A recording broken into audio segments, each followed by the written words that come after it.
10, 9, 8, 7, 6, 5, 4, 3, 2, 1. Are you ready for the greatest show in fantasy football history, hosted by the incomparable Scott Connor and the one and only RayGQue? I present to you Destination Chill, where football and fantasy collide. Good evening, good people. It is a destination. Everybody is here to chill with us, the inaugural episode of Destination Chill. It's been a while in the making. It's been a 3-month discussion to get to this point. A couple week delay with some stuff that went on. So apologize for everybody. We had to push this back, but we are finally here. It is Sunday night. We are 5 weeks away from opening day of full slate of football. And we're here to talk whatever is on our minds. We have a great group in the chat already. I already see tons of comments, tons of names that I recognize in there. This isn't going to be your typical show. This is not going to be your typical, let's talk about trades. Let's talk about player values. It's going to be outside the box. It's going to be taking both of our minds. We approach things very similarly, but also differently. And we're going to highlight some of those things with the current game of Dynasty going on right now. So with that, I will bring in my co-host, Ray. Ray, it's been a while. We talked about this years ago. It just never lined up. When I joined over at DD, the time wasn't there for us to do a show together. But we've had so many conversations. Anybody in Heisman could attest the 2-hour-long episodes we've gone back and forth creating that unfortunately never got recorded.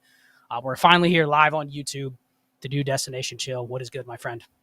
Man, appreciate you, Scott. We were talking pre-show, man. We've known each other, God, I don't know how many years now, Scott, at this point inside the space. And we've collaborated with one another for so long. And to just do this, it's just a full circle moment because we both approach this game that we love and we play differently. We both do. Yet we're so the same and similar in so many ways. Just having a process, wanting to win, thinking deeper than the surface level stuff. We were kind of joking beforehand of all the things that you've shared on Twitter, all the insight that you have, all the knowledge, all the championships you won. Scott, what's been your most impactful contribution to the fantasy space up to this point? It happened today, man. I want to congratulate you. It happened today. Tell the people what this was. Yeah, we were laughing. The irony of, it's a constant rat race in this space to get your name out there, to get your content out there, because it's so saturated, especially if you have a dialed-in Twitter account where you followed thousands and thousands of accounts over the years. The timeline is just full of the same stuff over and over and over. So I go, you know what? Let's just try something out. This was not intentional. This was not something that I pre-planned so that we could talk about it on the first Destination Chill. But I put out a tweet today, and it was, I am in on Patrick Mahomes and Justin Jefferson. And I'll be darned, that tweet has over 1,200 likes. What were you saying? Over 250,000 impressions in like 6 hours? Yeah, 250,000 impressions.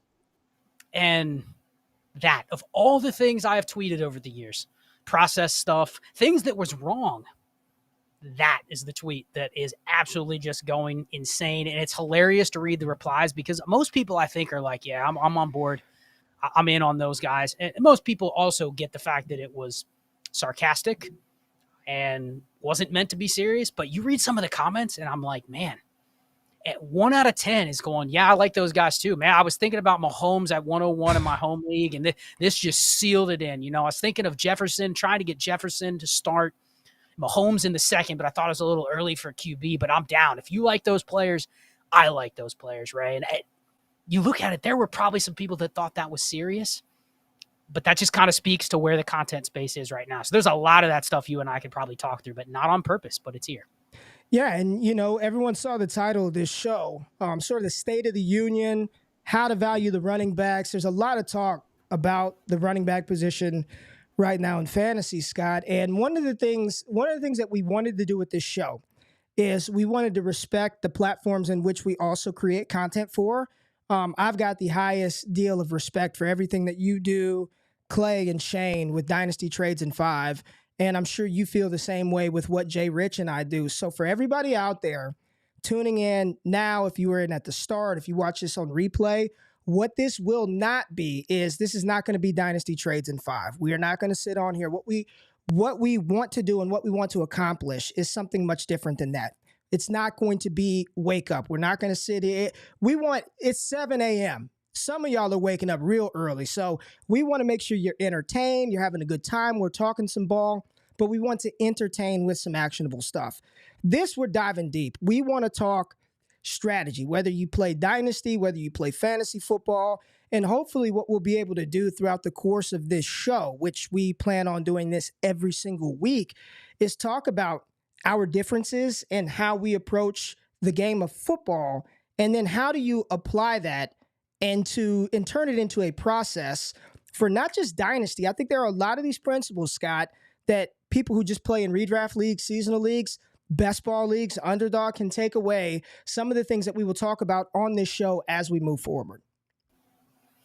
Let's just start there. I think we have to establish some sort of baseline as to who we're talking to with this, because we can sit here, anybody that listened to Ray's show on the Destination Devy feed this weekend, there's becoming a very blurred line between Dynasty and fantasy. And we could do a whole episode on that, but you're starting to see it. I've seen it over the last couple of years. We had this discussion privately about, it started in 2020, 2021. We had the COVID, and then the next year was where all the COVID restrictions came in.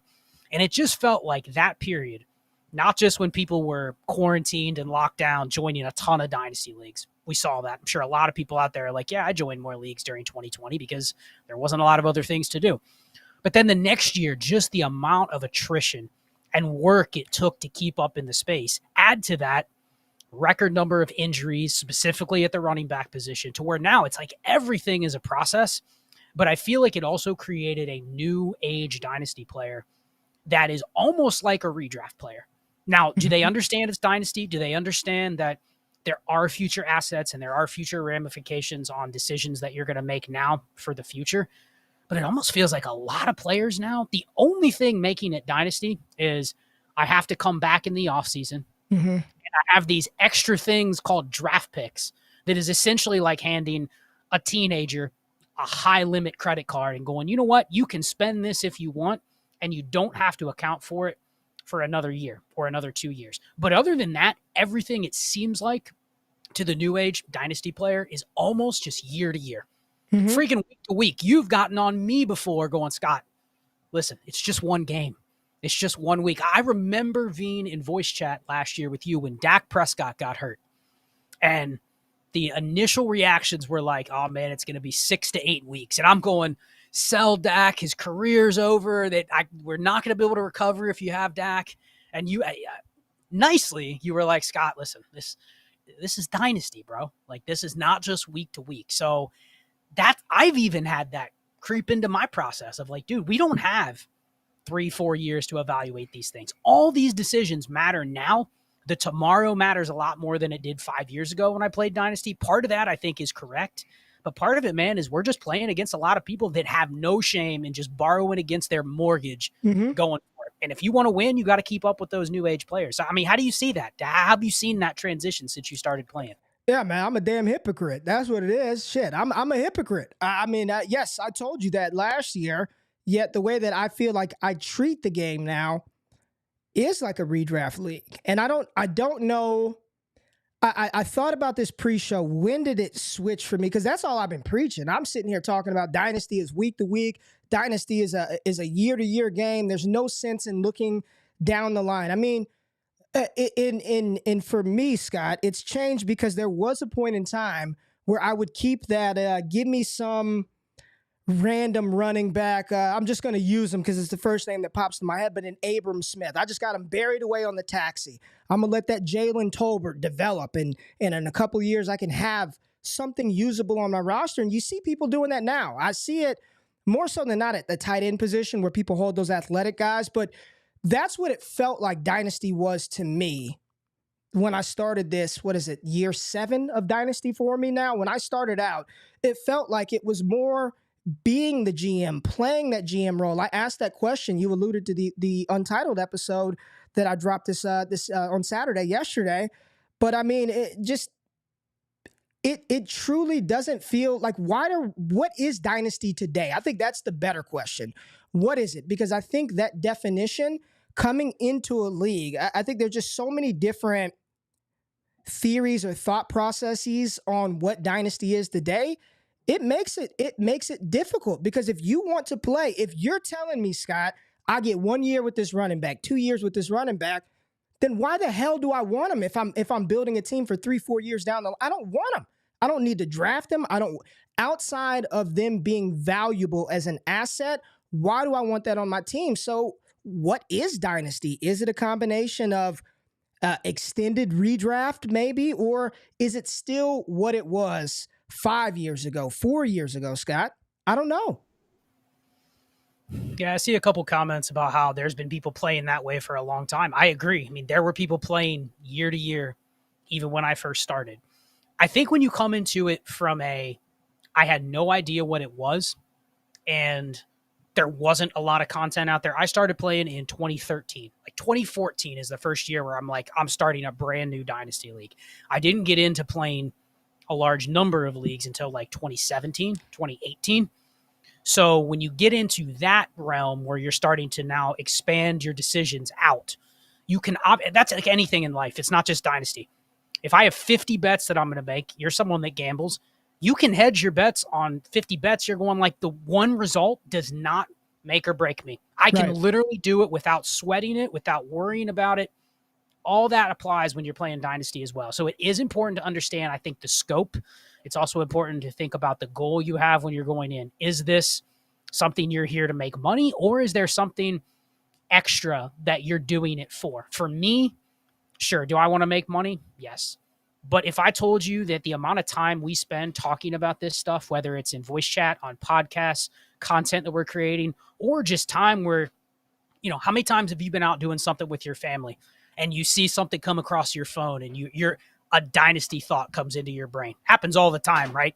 Just naturally. Every time. I mean, every time. All the time. And we're just wired that way. Everyone in the chat can relate to that. But if you really went through and said, okay, the amount of quote unquote money, I'm doing this for the money, right? That's my goal. If I'm saying I'm doing Dynasty for the money, am I really though, when you calculate how much brain power and time you're putting into it, and then you really calculate like how much am I actually making? Even if I win every damn league, every league I win, my ROI is 2,000%. And then you go, yeah, but I spent 72 hours a week thinking about it or creating content. It's like, dude, when you really do that math, you're going, you would have been better off getting a second job at a fast food joint. You would have made more per hour. So none of us are really in this for the money unless you are playing at the people in fantasy for the money are the DFS pros, the high stakes pros that are putting up $1 million, and that is their full-time job, period. And that is you and I aren't even talking to any of those people with our content. So to sit there and say it's about the money, there's something else driving us to be here, us to go from redraft to Dynasty. It is a constant obsession with wanting to solve a puzzle, of wanting to take 30 variables and solve for each one as time goes on. But then there's also a gamesmanship and kind of like, you've talked about it a lot, the psychology of like, I'm in a game with 11 other people and I'm trying to outduel them. I'm trying to outthink them. I'm trying to outmaneuver them. I'm trying to think about, with all the variables that we're all aware of, how can I beat them? And that's just coming from the competitive spirit of somebody that we didn't even have to come from the same background or play the same sports, but something in our minds are bringing us here to go, I want to compete with 11 other like-minded people, all throw us into the same pot, same rules, same sport, same player pool. Now we have to figure out how we're going to do things differently. So I think that is what's evolving. More people are thinking about that kind of thing now versus just what players are good. Who should I pick? There was never discussion of any process 5 years ago, really, at least that I was exposed to. And then now it's like, that's everything. So let me ask you real quick, because you keep referencing Dynasty, right? And there may be some people that are watching this and they're just getting into fantasy. They're only in a couple of Dynasty leagues, but they still have a lot of, redraft leagues, some home leagues. Are there principles that you've learned or that we can use from Dynasty and how you maneuver, how you roster construct, that you think the casual fantasy gamer that, only comes around for the season can apply and take away and utilize to try to win some of those leagues? Well, I mean, I think it goes back to our running back topic, which we can segue to, is taking things that are happening in the sport itself and just really, really abstractly taking those ideas and drilling it down to the game that we play. Now, it's not one for one. The NFL has 53-man rosters, 32 teams. There's a salary cap. There's so many other things that are driving decisions other than what is optimal. Mm-hmm. For our game, it's very simple. For a fantasy league, it is very simple. It is, you have to click set on a lineup. You get the best players, you score the most points. And there's only so much of that that's predictable. And I think that's the thing that you really have to come to the reckoning with is there is so much that we don't know or that we can predict. I mean, you've always said about warp, for instance, show me the person that can map out when it's predictable, and I'll show you somebody that shouldn't even be in this space because they're probably a gazillionaire because they literally know the future, right? Doesn't exist. So trying to figure out things that we're never going to be able to solve for is a waste of time. But I think being able to follow like high-level themes from society, the NFL, how the players are acting, and then translating that into what that means for Dynasty is a part that I think we can have this discussion on running backs because that's literally all we're doing. Well, do it because it's happening. It's happening right. Everything that you're saying is happening right now. And we said this pre-show, Scott. I don't listen. I'm not here to do film versus analytics, RB truth, or it's none of that. It's what's happening in the game. How do we apply it? How do we utilize it to gain the edge, Scott? Running backs. That has been since we've started. It has been built through running back because the first fantasy league that people played in was probably just standard, right? Running back score. That's just the foundation of everything. So when you get into this game, you're pretty much taught you build through the running back position.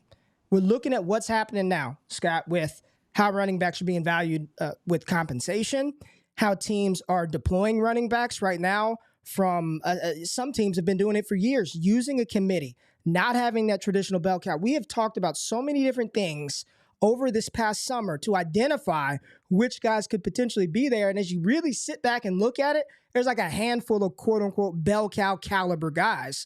So state of the running back position now, and we all know you hate them anyway, but talk to the people about where we are with the running back position in Dynasty and fantasy football, and we'll transition and get to where we think it's going. And for everybody watching, we're going to talk and we're going to save probably like the last 15 minutes for just questions for y'all. So Scott, hit us with where do you think we are? Where are we going? Talk about the running backs, man. How do we treat this stuff?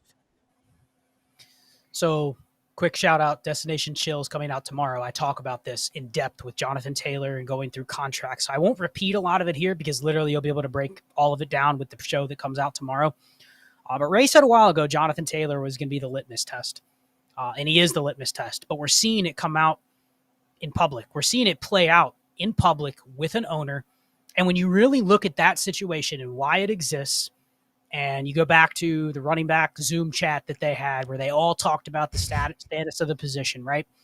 And one of my assessments of that was when it gets to the point where you literally have players that are having to meet on their own outside of the Players Association, because go listen to, there's been 2 interviews that J.C. Treader has done as the players rep or the head of the Players Union, and talking about how this issue cannot be fixed with just some, hey, let's give running backs more money, or let's make special rules for running backs. There is a CBA that is literally the constitution for the players in the NFL.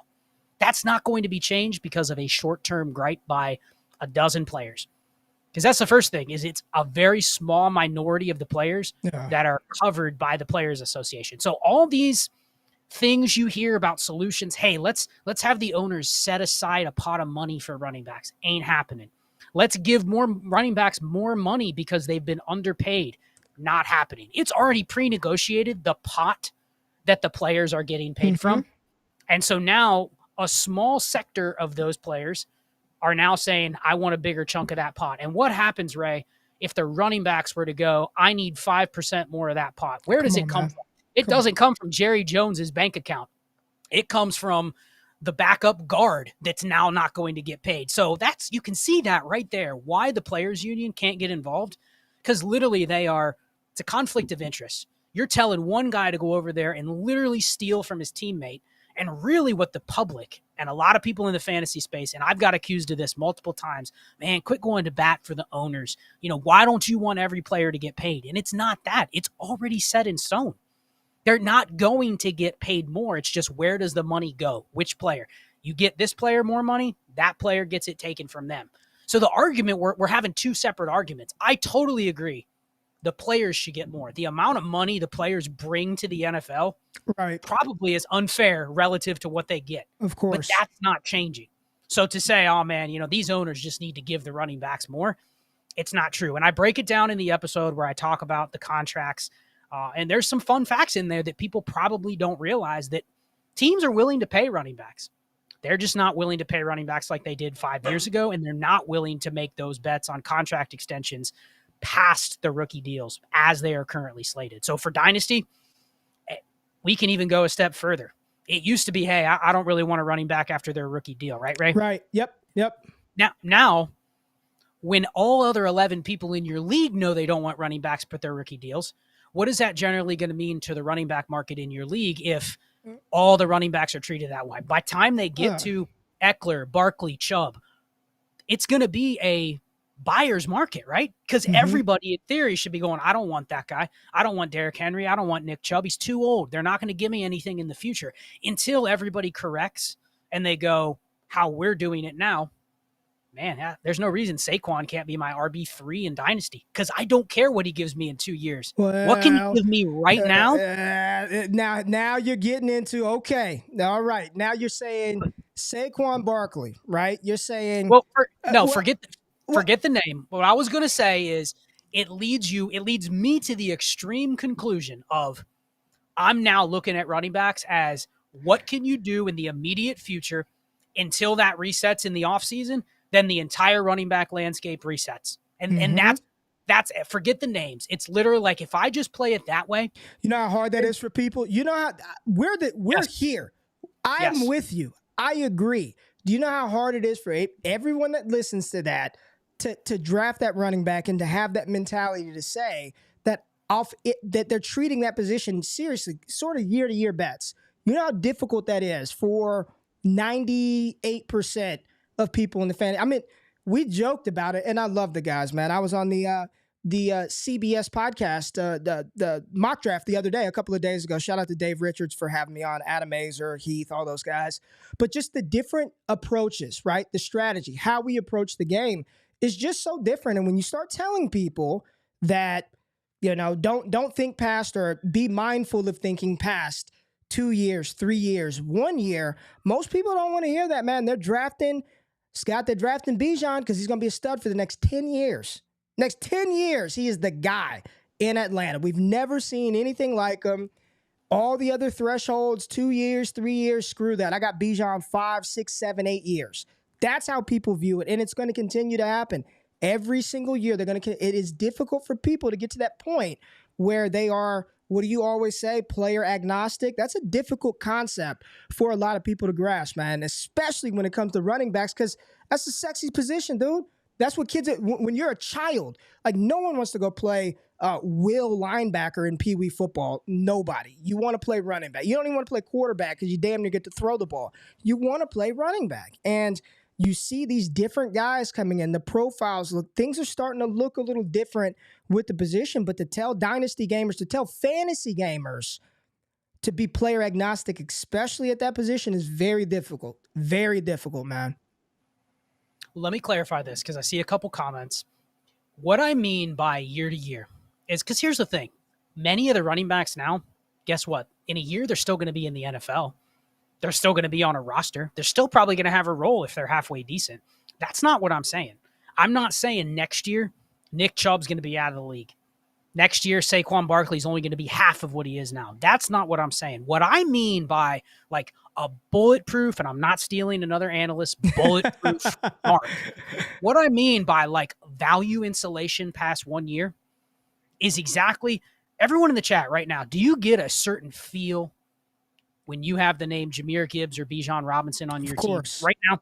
And the feel is, man, I got very good talent, very good draft capital, but I also feel like I have a little bit of comfortability. There's a little window where I go, man, it's going to be an extreme outcome if one of these guys is destroyed in the next 6 months, right? Whether that's from competition, whether that's from the team drafting somebody else or signing somebody else, or just somebody else emerging in their backfield to be a little bit better.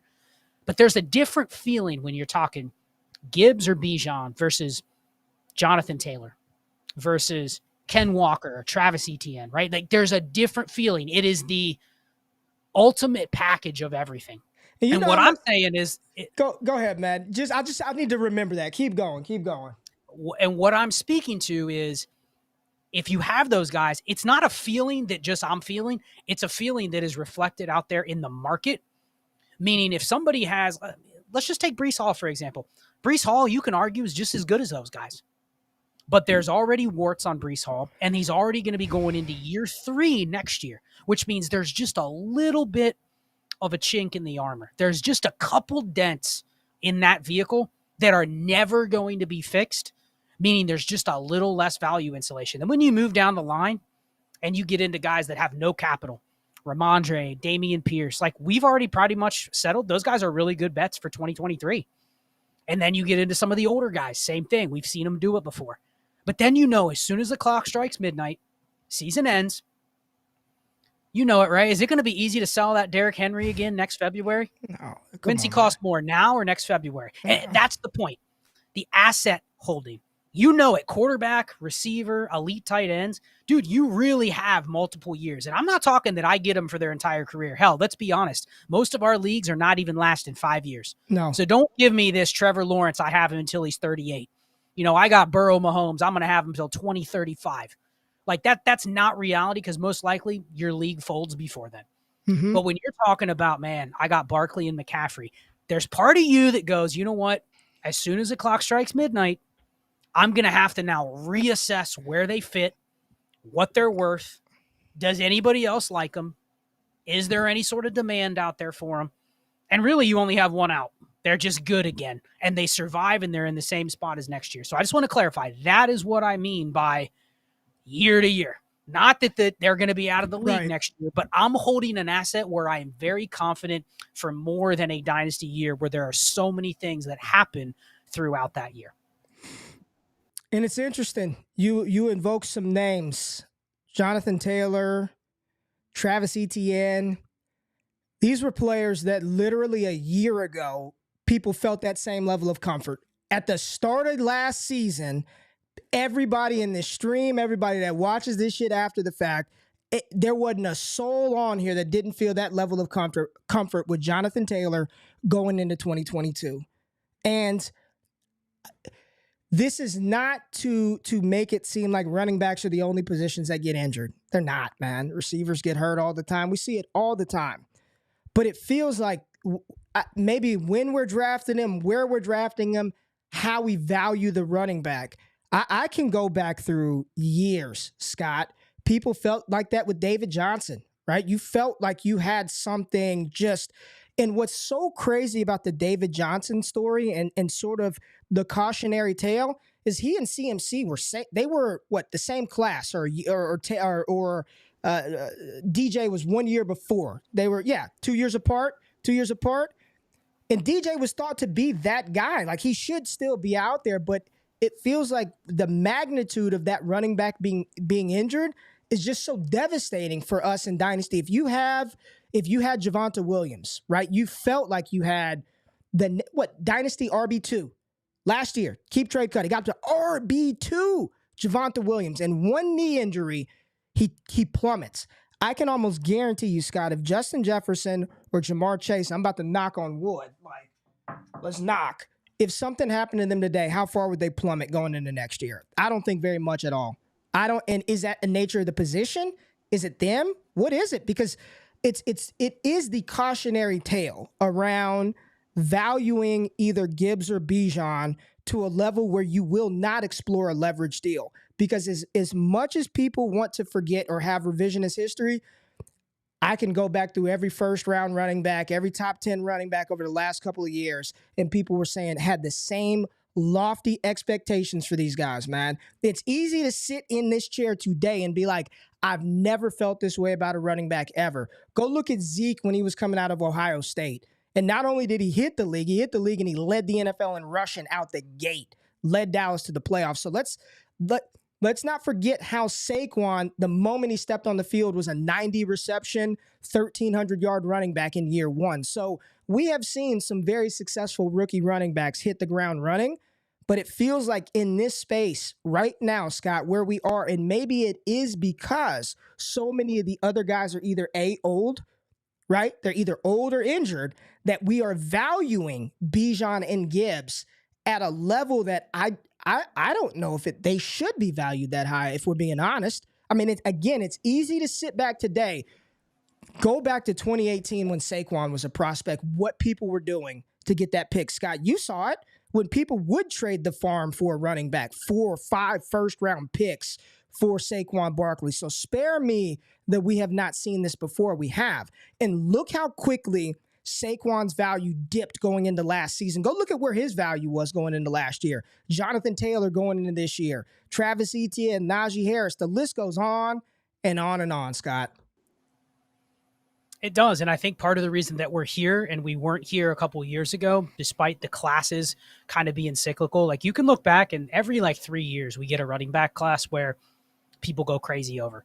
And there's multiple RBs where you're like, man, I have to get that guy. Like you can look back and see that's even before we even started playing. Just go back to the history of the NFL. That's a cyclical position. But I think what's causing this, and it's causing this reaction and why I've kind of chosen to take it to the extreme, is players are smarter now. I've said this on a million shows, but players are smarter, which means the biggest edge, because you talked earlier, film versus analytics. You know what? That is all just the mechanism to try to figure out how to pick players, right?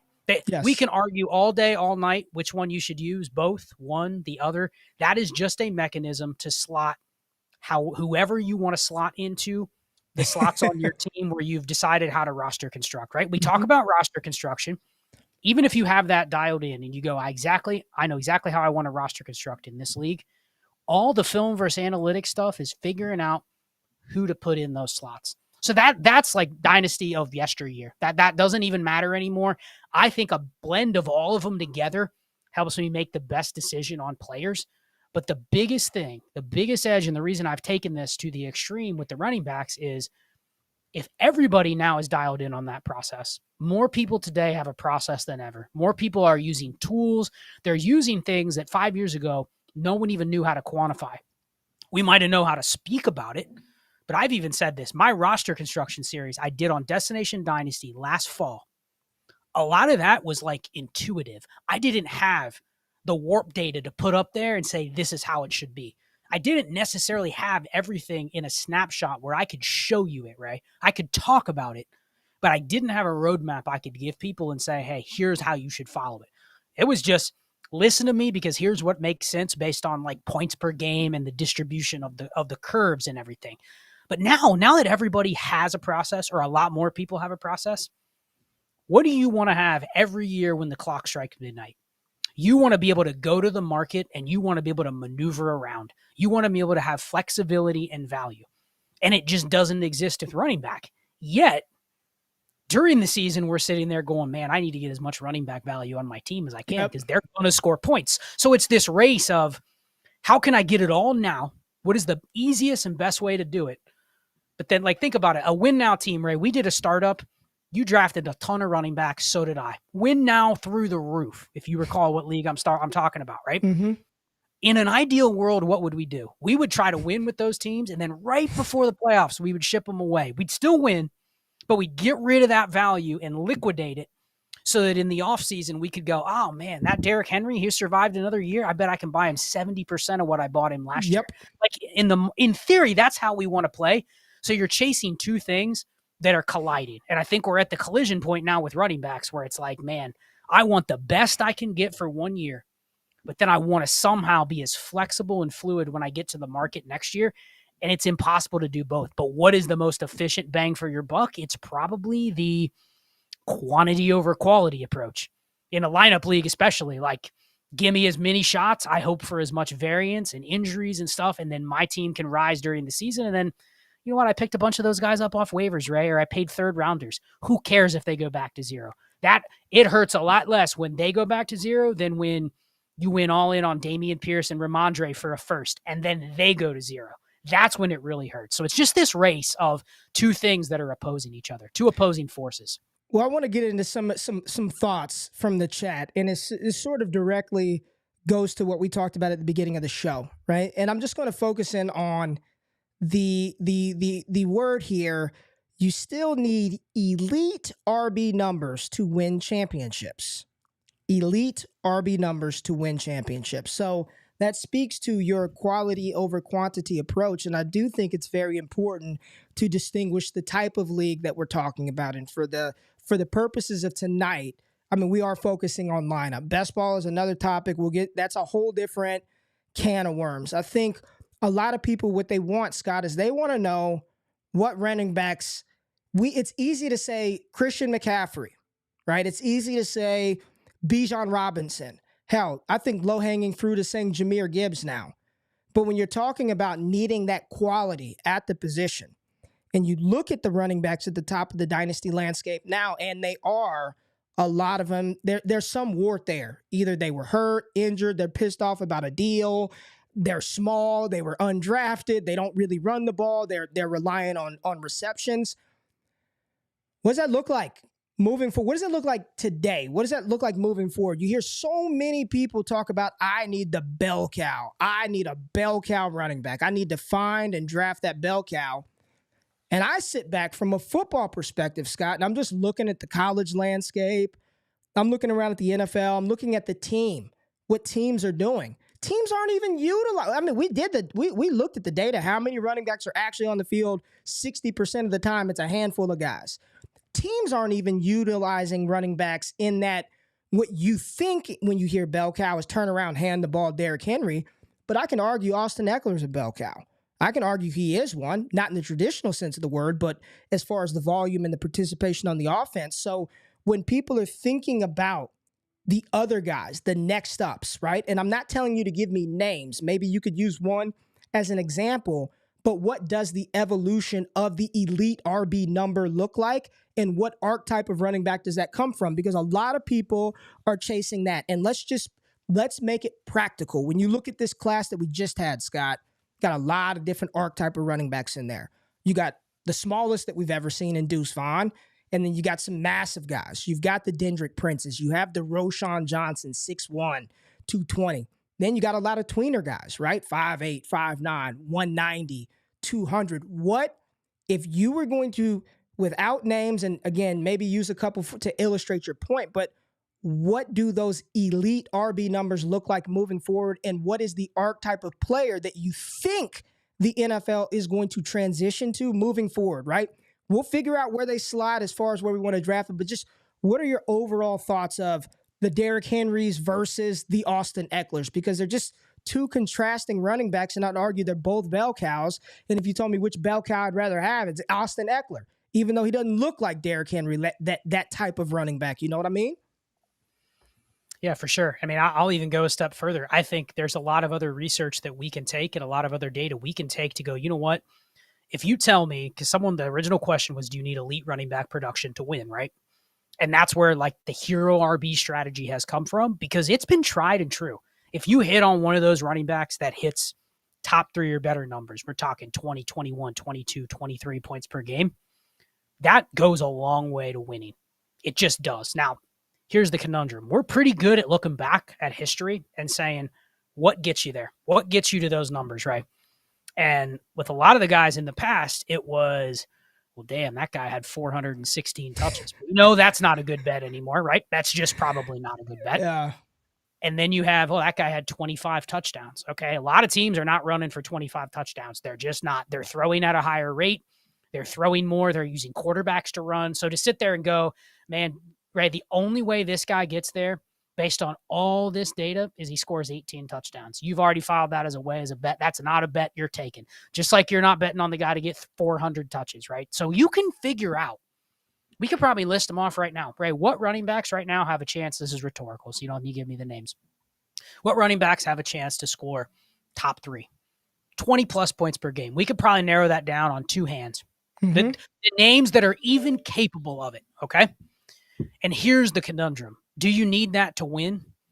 Yes. But 1 out of 6 or 7 teams, let's say there's 7 guys we name, right? Mhm. 1 out of 7 might get there. But all 7 of those managers have to make the decision, do I want to give up 2 firsts for that guy? Do I want to blow my flexibility to chase that? You know it's going to work if you hit, but then you look at the odds and you go, man, that could go really wrong. If I'm wrong and you're giving me a 1 out of 6 chance, that's not where I want to spend my capital. So you immediately pivot and you're like, okay, how can I find that potential archetype cheaper? How can I take some risk here, some risk there? And then to answer your final question about what does the future look like, I think it looks a lot more like the prime Aaron Joneses, the prime Tony Pollards, to where you may not even be able to pinpoint it. And part of it is honestly the situations that those guys were in. The right offenses, the right offensive lines, the right quarterback play, the right passing efficiency. All of those things are things we cannot scout when you're watching a running back in college. But you can probably go, okay, here's what the markup is of an efficient running back. And gone are the days where you care about their BMI, or gone are the days you care about how much workload they had in college, because when they get here, man, they're going to wear down quicker. When an NFL team is looking at that going, I don't even care. I'm going to deploy this guy in a specific way that leans toward efficiency, and it leans towards what my offense is doing. So take Jahmyr Gibbs. You called about Jahmyr Gibbs' weight and how, man, not a lot of guys historically looks like this. But then you start dialing in and you go, well, you know what?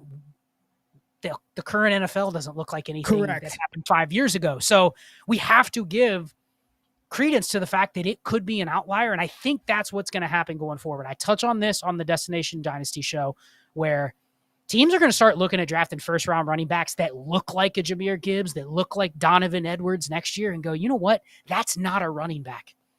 That is like a weird offensive slot receiver position that has an RB tag, but man, the last thing we want to do is ever give him 10 carries a game. Now, the beauty is he can get 15 carries in a game one time if he has to. If the 2 other guys get injured or the game script calls for it, fine. Because he is a running back. He knows how to play the position.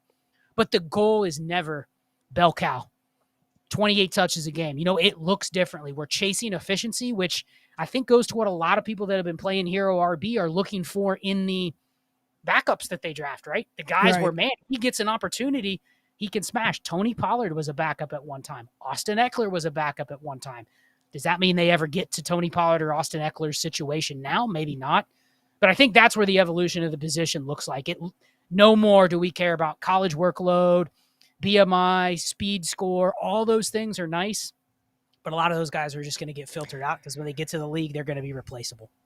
It's interesting you say that, because I think a lot of that is just changing in general in fantasy. You look at the receivers now, Scott. Could I have sold, dudes, right? Could I have sold you on Zay Flowers 5 years ago, being an alpha, being an X? None of us would have bought that. I mean, it just wasn't you wouldn't have bought into Rondale Moore. There would have been none of those guys, right? They just didn't look like what we were accustomed to evaluating. And it's funny, you could say film or analytics, but ultimately all it is trying to pick players, which we're all bad at, right? We're all bad at. We're trying to find some edge. But when you think about the evolution, and I agree with you, I think they are going to look a lot like Aaron Jones, Jahmyr Gibbs. And it's not that the players are I don't think it's so much that they're different. The game is different, right? You go back and look at Warwick Dunn, go look at Emmitt Smith, Curtis Martin. Those guys weren't 6'3", 230-pound monsters. And they were handling 400 touches a season every year, never missing a game, right? There was no backup run. Curtis Martin, you're the starting running back, you're getting all the damn work. Emmitt Smith, you're getting all the carries. We joke about it, they're just built different. Not even literally, but just the mentality. And as you see running backs now, we're living in an age, Scott, and I continue to talk about this, dude. I'm not here saying that every running back is going to sit out week 17. I'm not saying any of that stuff. But if there were ever a time in football where a player would take, it feels like that they would take themselves first, I feel like we're living in that age now, to where running backs know, I only get paid if I produce, yet if I produce too much, I'm going to be dinged for this. So how do I preserve myself, right, to get the bag? And when you're looking at the evolution, they don't want to be, they're not even utilizing them like that in college now, Scott. Very few teams are just turning around and ramming the shit out of one running back. They got a bunch of 5 stars, man. And these guys know they have to stay healthy to get paid. Le'Veon Bell was right. Lev Bell was right. His approach to it was wrong. Here's the thing. His approach to it was never going to work because owners were never going to yield to what he ultimately wanted. Now, he did end up getting paid by the Jets, but Lev said, I'm being utilized like a receiver and a running back. I'm one of the best receivers in the league and running back. Pay me. You're right. He probably should have been. Yet, the Pittsburgh Steelers, they operate just fine without him. They find James Conner. They draft Najee Harris. Now they have a Jalen Warren, and it just makes the position so fragile. And I love the kid, dude. Being down, I got a UT jersey on my wall, man. I love watching UT running backs, man. There's something about them. I just really hope that as fantasy gamers, as dynasty gamers, that people don't miss the opportunity to capitalize on value with a player like Bijan Robinson because they think they're going to get 10 years of production. And maybe he does it, Scott. Maybe we look back at this episode 5 years from now and be like, boy, Bijan proved everybody wrong. But I just remember a world, man. I've been around long enough and people don't want to admit it, man. But there were folks in on Trent Richardson after his rookie year when he had 900 yards. I know the efficiency but people were like, man, just imagine what he can do with a better offensive line. People were excited about these. And he was the, number 3 overall pick, wasn't he? 3rd overall. So spare me the nobody was in on him. Everybody was in on him because people were chasing that running back. So approaching the position, it looks a lot different today than it did yesterday and last year. And hell, 5 years from now, and it's going to look even different, you know what I mean, as we move forward, Scott. It is, and I think that's why in Dynasty we have to kind of look at the current status and say, what do we want to bet on next? Because someone said it in the chat at the very beginning. This is not going to last for 3, 4, 5 years.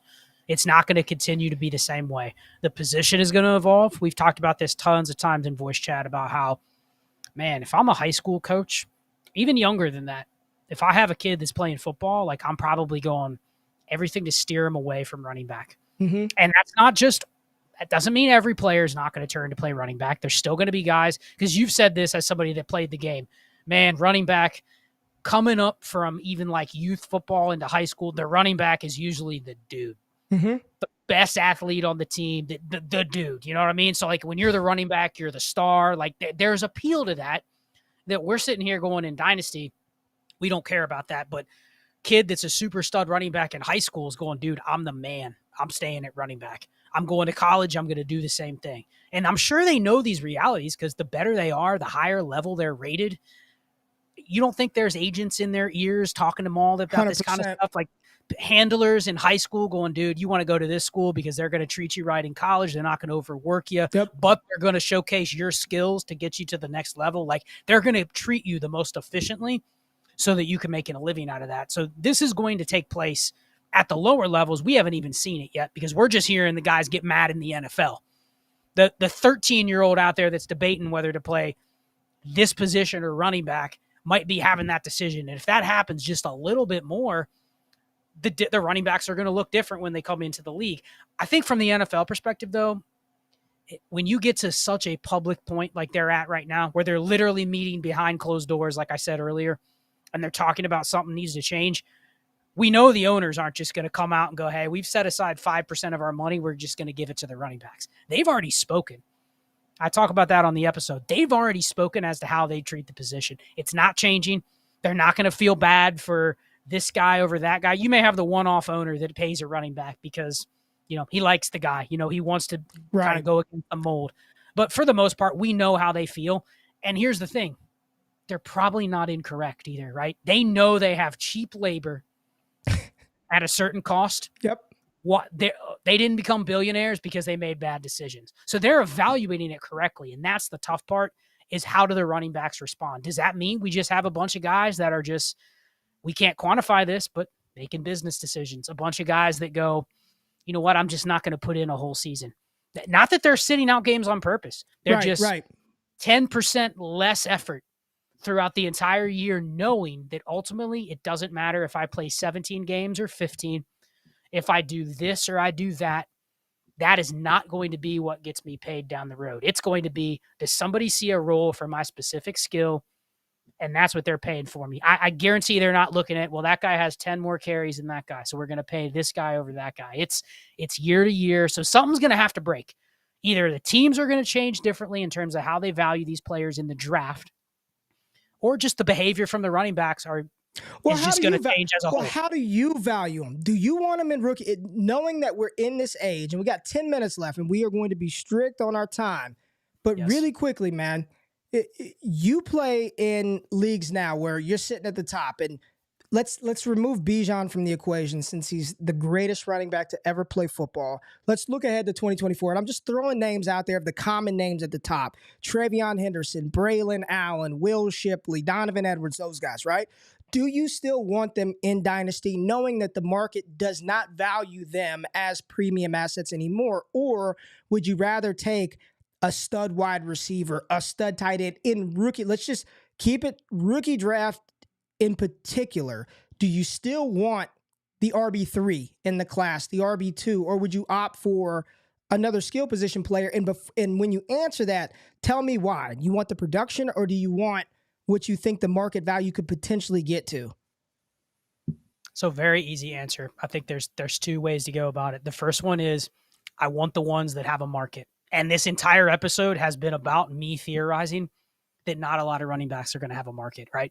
Mm-hmm. Like literally, we just said the only guys really that have that good feel is Bijan and Gibbs. There's not 3 of those available in every draft. We know that. So aside from can I play the market, I think it literally goes down to the way that I'm playing it now, that I'm going to continue to play it until I see the masses start to do this. The guys I want are going to fit the construction on the team that I'm drafting them to, period. Whatever that means. If I need a plotter, I'll go ahead and... What does that mean? What does that mean? What the hell does that mean? It means going into in depth in terms of what I want my construction to look like. If I have a hole in a league, I'll chase a running back to fit that spot. But not to go over that, because now I'm going over it and I'm betting that the market is going to view the player differently. If I already have a running back room I feel real confident within come rookie draft time, I probably don't want to add more because, I'm stacking strength on strength.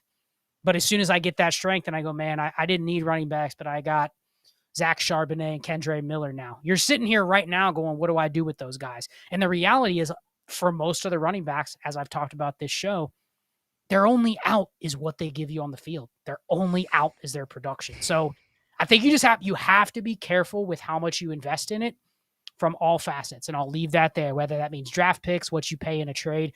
Just be measured in how much you have sunk at the position at any given time. And can I just ask you this? Because we got a lot of people like Kyle saying future of the RBs will be Kamara, Reggie Bush, CMC, Gibbs types.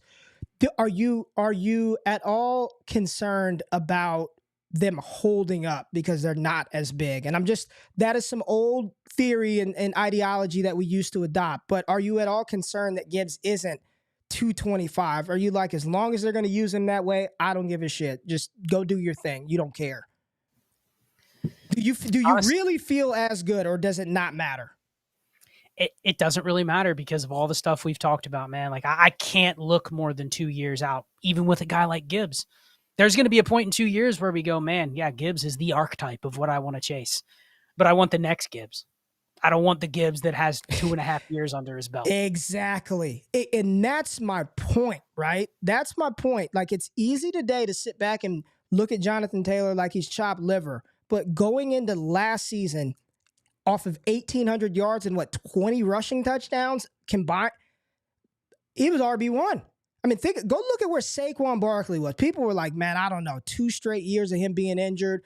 Christian McCaffrey, I don't really, this was the dude. And in one season, it's like, people are like, I can't trade for that Taylor. And I don't want to compound it with what's going on with this contract situation, but it's just interesting how we treat it. We just talked a lot of theory and process. We didn't tell anybody who to pick. I mean, that's sort of not what we're going to do. But Scott, we got a couple of questions I want to get to in this super chat in particular, because it talks about something that golly, man, we've been talking about this for so long, but now it's finally become actionable thanks to our friends at South Harmon. But this is from at the Dynasty, at He Dynasty. All right. Super chat. Thank you for it. My boys, it's like Jordan and Kobe on the same squad. Proud of y'all too. Quick question. How do you best apply your Dynasty approaches, warp, leverage, etc., to redraft leagues? Getting ready for my redraft leagues. Appreciate the super chat. Scott, how do you use this, which you just did pick by pick, over the Scott Fishbowl, which is a redraft league? But just quickly, can you give this viewer some advice on how to utilize leverage or warp in a redraft league? And I've got some thoughts when you're done. Yeah, I'll keep this one quick. So it's hard to really use leverage in a redraft league only because it's a confined system. There's no future trades. There's no picks.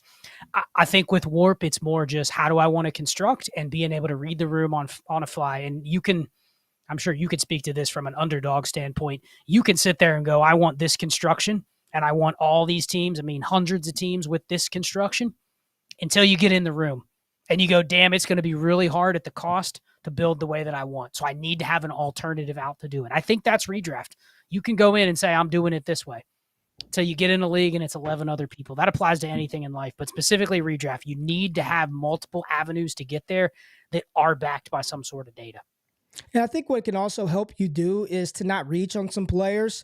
It's not going to tell you who to pick. It's not going to give you and spit out, this is what they're going to score next year. But if I'm sitting in a pocket of the draft where the differences between, wide receiver 17 and wide receiver 30 is minuscule, like I'm not going to reach for the name, right? I'm going to use some other factors, right? I'm looking at the team. I'm looking at opportunity cost. But I'm not just going to take Jahan Dotson because he's the hottest name and I don't like Deontay Johnson or Gabe.